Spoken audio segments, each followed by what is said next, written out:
2008 में 31% कर्मचारियों ने कर का भुगतान किया, मतलब 31% लोगों ने क्या किया, टैक्स दिया था। फिर कह रहा है कि टैक्स न देने वाले जो शेष कर्मचारी कितने हैं, 20700, मतलब 20,700 लोगों ने कर नहीं दिया। कर कितने लोगों ने दिया, 31% लोगों ने दिया। इसका मतलब कर्मचारियों की कुल संख्या बोला, तो पहले हम बेसिक से लगाते हैं। माना कर्मचारी की कुल संख्या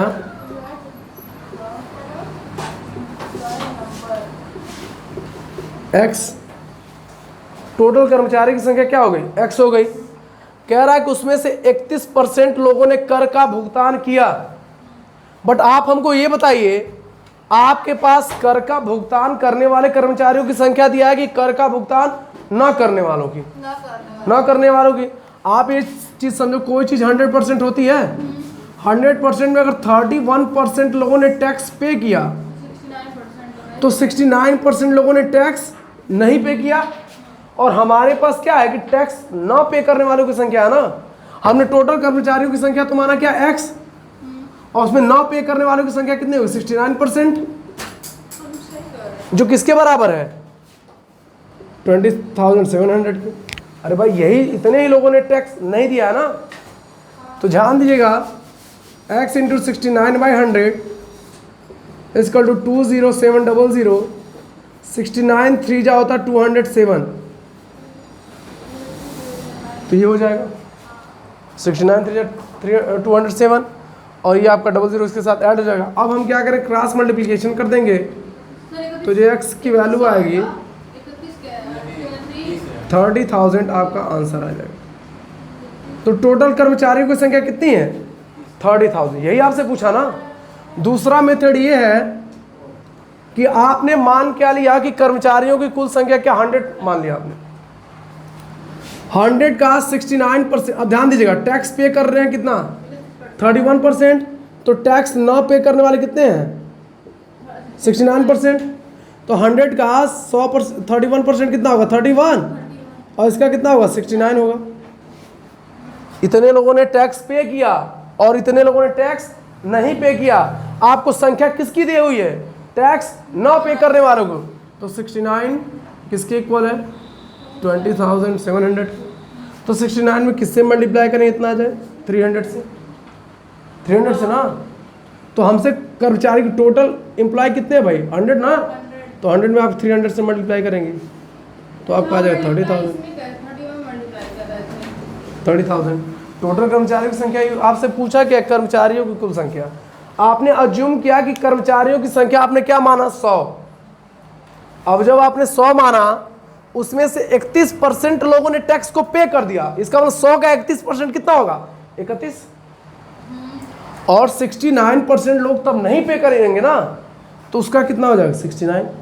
ये जो 69 है किसके इक्वल है, 20,700। अरे क्लियर है ना।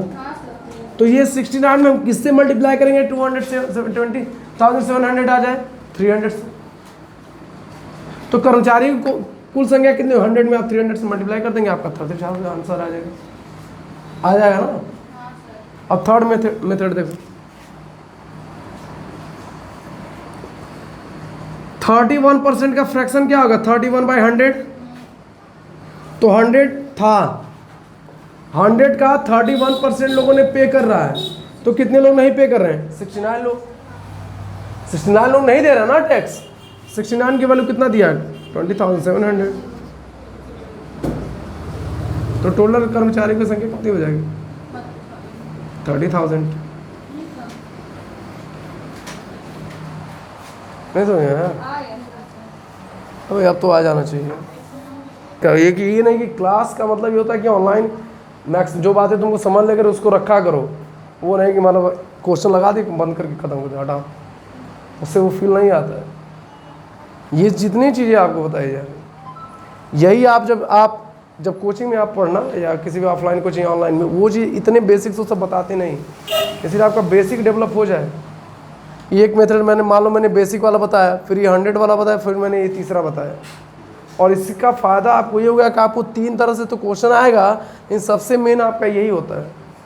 बेसिक आपका ये है, एग्ज़ाम में अप्रोच आपका ये चाहिए, आप ये रखो, कोई दिक्कत नहीं। जब ये दोनों अप्रोच ना लग पाएगा तब आप ये वाला अप्रोच रखो। समझ में आ रहा है? ये चीज़ कह रहा है कि एक चुनाव में एक उम्मीदवार जिसे 84% मत प्राप्त हो, मतलब वोट प्राप्त हुआ कितना उसमें 84%, और वो 476 मतों के बहुमत से क्या होता है, निर्वाचित होता है, मतलब वो जीत जाता है। मतलब आप ये समझो,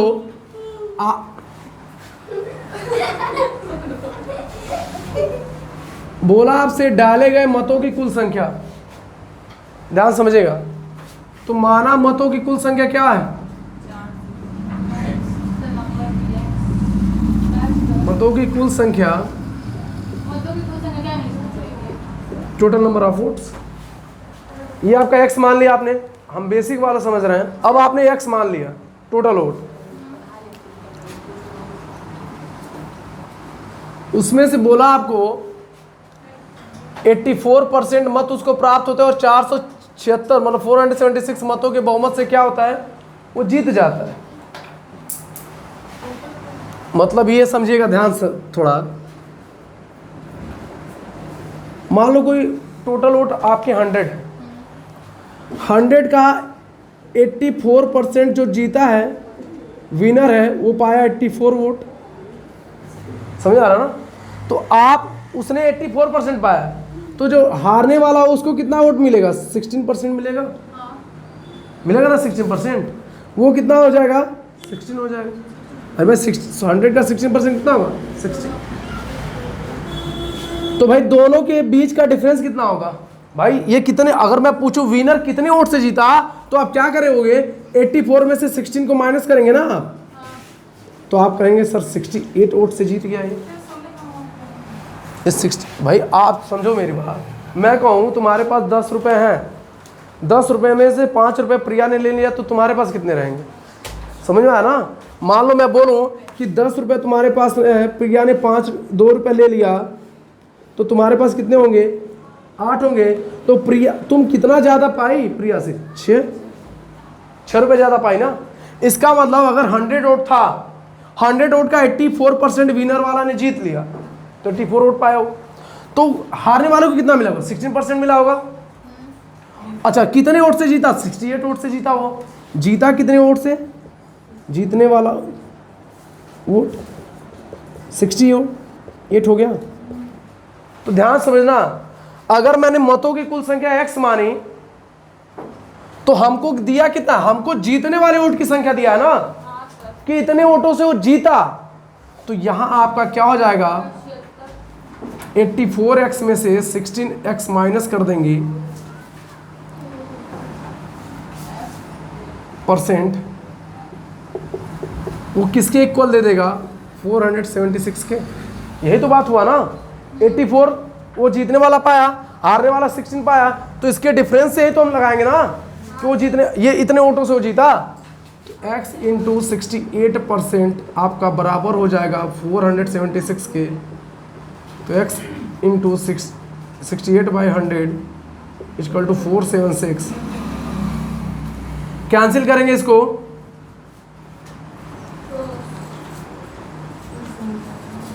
किससे कैंसिल होगा ये,